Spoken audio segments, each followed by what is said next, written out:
우리가 읽는 예레미야 27장의 내용은 유다의 극심한 혼란기에 접어들었을 때 하나님이 그 백성들을 향하신 하나님의 뜻이 무엇인가를 선지자 예레미야를 통해서 그들에게 건네줍니다. 하나님이 예레미야를 향해서 상징적인 사인을 하나 만들게 하세요. 그게 뭐냐면 너는 줄과 멍에를 만들어 내 목에 걸어라, 이렇게 말씀을 하시고서 당시에 이 예루살렘을 찾아온 주변 나라의 사신들의 손에다 그것을 그대로 건네주어서 그들의 왕들에게 여호와의 말씀을 전하라 하시는 내용들을 소개하고 있습니다. 시기적으로는 1절 말씀해 보시면 유다의 왕 요시야의 아들 여호야김이 다스리기 시작할 때 이렇게 되어 있는데 독법에 있어서 좀 차이를 보입니다. 1번 써있죠. 밑으로 가서 보시면 시드기야다 이렇게 표현되어 있습니다. 시드기야의 다스리던 때는 유다의 마지막 왕이죠. 마지막 다스리다가 그가 다스린 지 11년이 되던 해에 결국 유다 나라가 결국 패망을 당하게 되는 일이 있게 됩니다. 한 차례, 두 차례에 걸친 그런 바벨론의 침공이 이미 있으면서 포로로 2번씩이나 끌려가게 되는 일이 이미 일어났습니다. 그리고 나서 시드기야가 왕이 되어 그래서 유다 나라라고 하는 이름은 계속 유지하고 있지만 마치 풍전등화와 같은 그런 상황에 처해져 있었다 하는 겁니다. 백성들이 동요합니다. 왕도 어떻게 해야 될까 고심을 합니다. 당시의 종교 지도자들 또한 그렇게 혼란스러운 때에 사람들에게 무엇인가를 전하게 되지요. 그럴 때 하나님께서 그 혼란한 시대에 하나님이 무엇을 자기 백성들에게 원하고 계신가 하는 것을 예레미야를 통해서 말씀해 주시는 겁니다.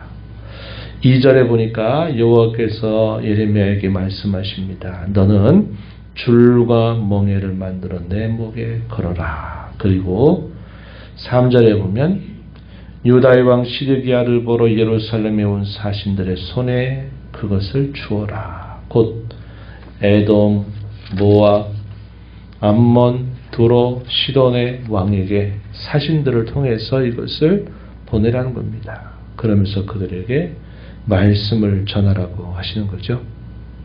하나의 상징적인 행위를 통해서 하나님의 뜻을 그들에게 좀 더 밝히 전하시고 계신 것입니다.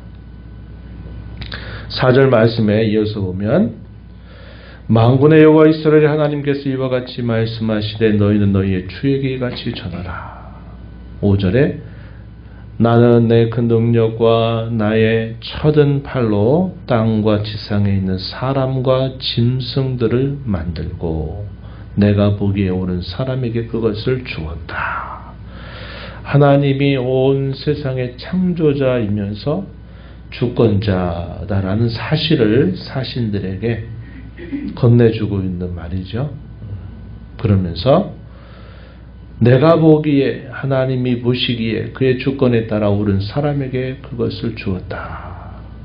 그 내용은 한마디로 바벨론의 왕 느부갓네살을 종으로 삼아서 하나님의 종으로 삼아서 모든 나라들을 일정한 시간 동안 그 아래 다 굴복하게 하겠다는 겁니다. 그 내용들을 말합니다.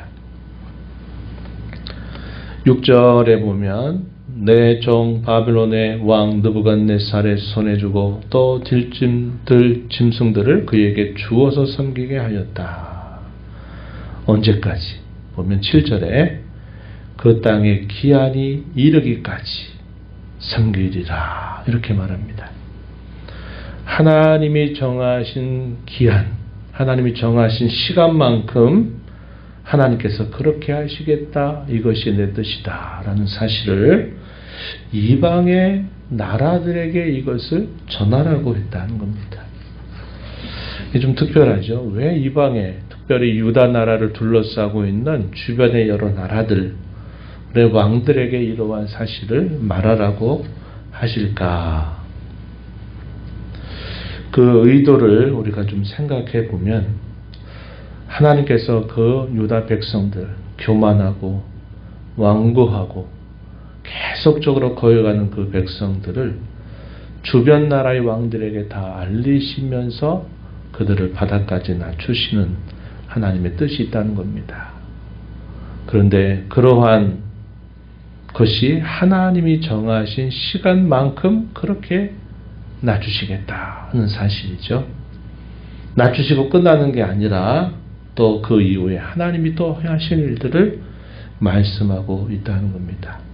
만약에 너희가 내 말을 듣지 않게 된다면 그 어느 나라도 결국 다 망하게 되리라 하는 말씀을 전달하고 있습니다. 8절에 보면 여호와의 말씀이니라 바벨론의 왕 느부갓네살을 숨기지 아니하며 그 목으로 바벨론의 왕이 멍에를 매지 아니하는 백성과 나라는 내가 그들이 멸망하기까지 칼과 기근과 전염병으로 그 민족을 벌하리라. 이렇게 말씀을 하셨습니다.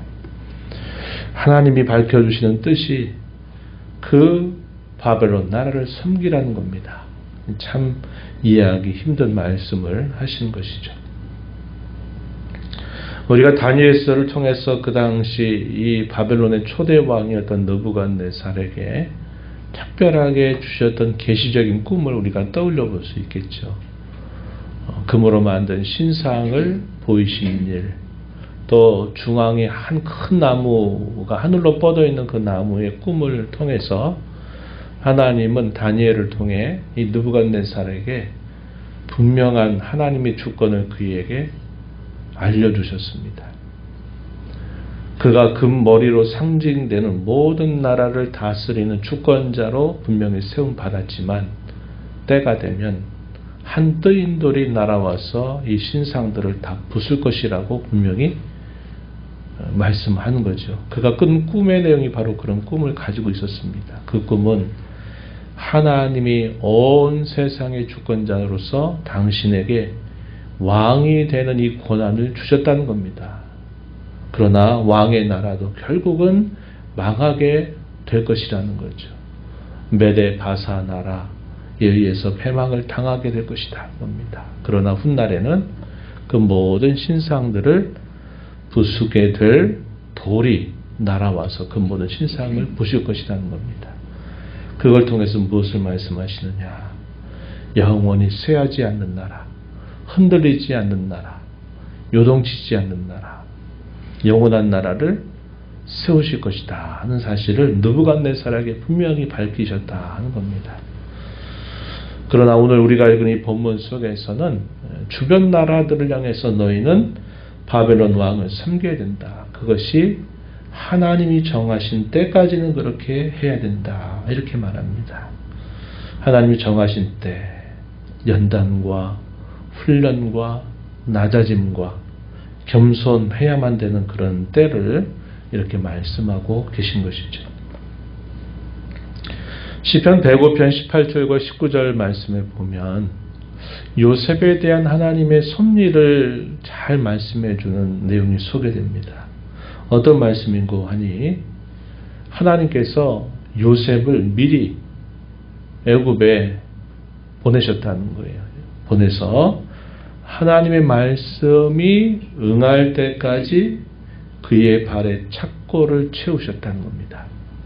그 내용은 우리가 잘 알고 있는 바와 같이 형들의 미움을 받아서 이 요셉이 당시에 미디안의 상인들에 의해서 애굽으로 팔려가서 보디발 장군의 가정 총무로 있다가 또 거기서 어려움을 당하다가 왕의 이 정치범들을 수용하는 감옥에서 또 거기서 한 3년 정도를 보내게 되다가 갑자기 그가 애굽의 총리로 갑자기 부상하게 되는 일이 있게 됩니다. 그래서 하나님이 이 요셉의 생애에 대한 그의 섭리에 대해서 시편 105편 18절 19절 말씀에서 말씀이 응할 때까지 그의 발에 착고를 채우셨다. 그를 연단하였다라고 이렇게 말씀하시는 것을 우리가 살펴보게 됩니다. 그러면서 하나님이 그것을 이방 나라들에게도 말씀하시고 이제 이어서 예레미야는 하나님의 명령을 받아서 이제 당시의 마지막 왕이었던 시드기야에게 또한 그러한 하나님의 뜻을 분명히 보여줍니다. 역시 상징적인 행위를 하면서 그렇게 보여주죠. 12절로부터 15절에 보면 소개가 되는데 역시 바벨론의 왕의 멍에를 목에 메고 그와 그의 백성을 섬기소서 그리하면 사실 것입니다. 이렇게 말합니다. 왕이 바벨론에 순응해야 합니다. 저항해서는 안 됩니다. 이게 하나님의 뜻입니다. 그러면 사실 것입니다. 이렇게 말씀을 전하죠. 이런 하나님의 뜻을 알지 못하면 당시 사람들에게는 매국노가 되어라. 우리나라를 통째로 바벨론에 바쳐야만 산다니 이게 무슨 말이냐.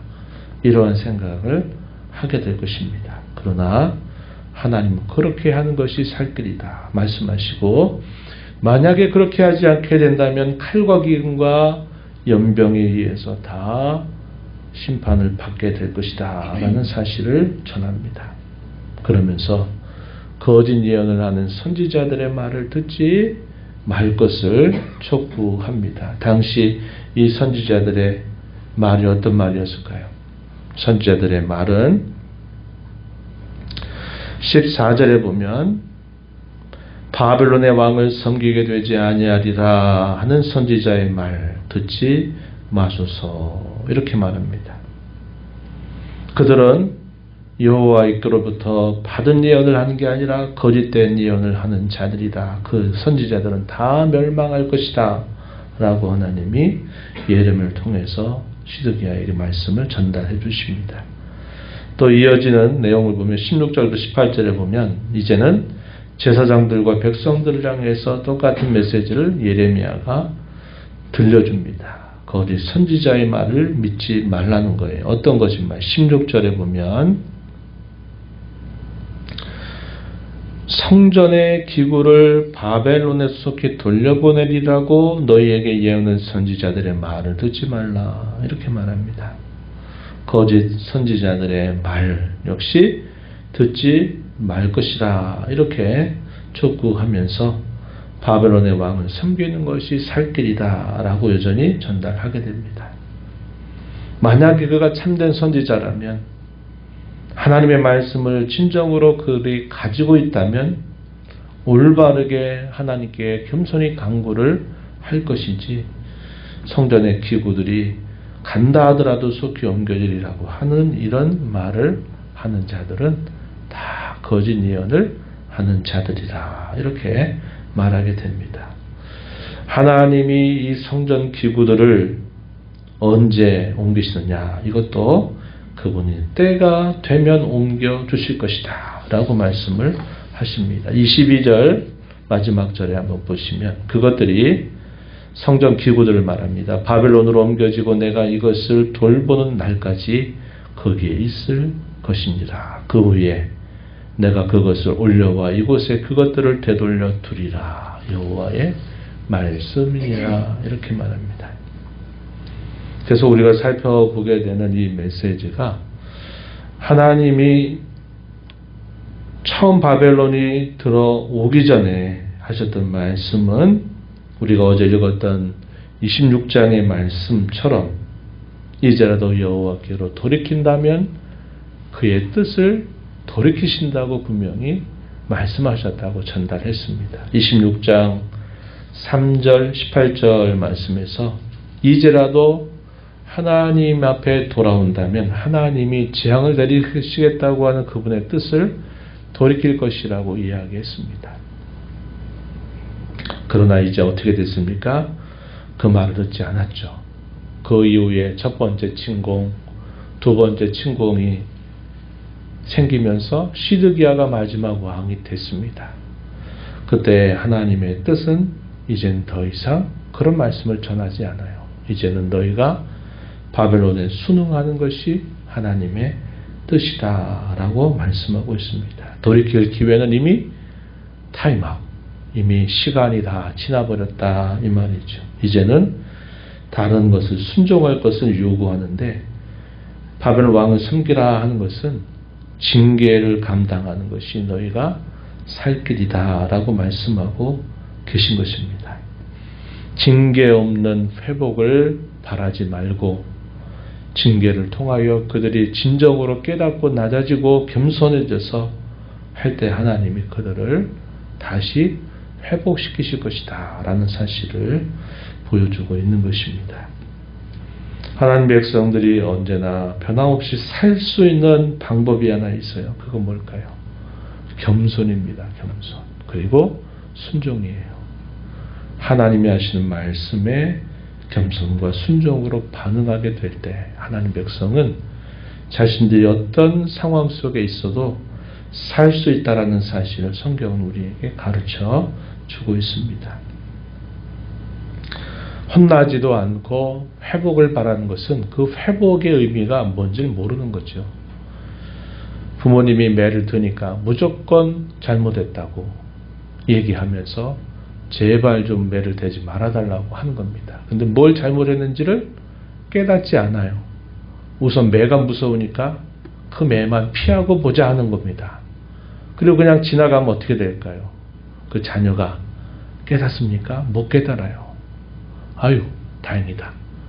아이고, 그냥 됐다. 그리고 똑같이 옛날과 같이 할 것입니다. 하나님이 70여 년 바벨론 포로 생활을 말씀하신 것은 그들을 바닥같이 낮춰서 그들로 체득하게 하시는 겁니다. 체득. 경험을 통해서 이게 아니었구나. 우리가 하나님 앞에 예배할 수 있었던 것, 절기를 지킬 수 있었던 것, 하나님의 말씀을 들을 수 있는 선지자들이 있었다고 하는 것이 이게 큰 은혜였구나. 우리가 왜 그렇게 어리석은 짓을 했을까 하는 것들을 깊이 깨닫고 그러면서 하나님의 은혜를 갈망하게 하는 그런 시간들로 이 바벨론 70년을 하나님이 정하신 것이고 그때까지는 그 아래서 겸손히 그러한 징계를 하나님 앞에 감당하고 받아들여야 된다는 사실을 말씀하고 있다는 것입니다. 우리도 마찬가지임을 우리가 기억해야 돼요. 하나님이 우리를 낮추실 때는 나는 안 된다고 무조건 떼쓰고 할 것이 아니라 상황적으로 우리를 낮추시고 할 때는 겸손해져야 합니다. 겸손하고 하나님이 하시는 말씀에 귀를 기울여서 그 말씀을 듣고 우리의 마음이 참으로 하나님 앞에 향하게 될 때 진정한 회복이 우리에게 임하게 된다는 사실을 우리가 알게 되는 것입니다. 우리가 이 말씀을 통해서 우리 구원받은 하나님의 성도들은 언제나 겸손 그리고 하나님의 뜻에 알겠습니다. 아멘입니다. 이렇게 응답하면서 순종하며 사는 것이 하나님 백성으로 살 길이다 하는 것을 우리 마음에 간직하면서 이 하루 남은 삶 그러한 태도와 중심을 가지고 살아가게 되기를 바랍니다.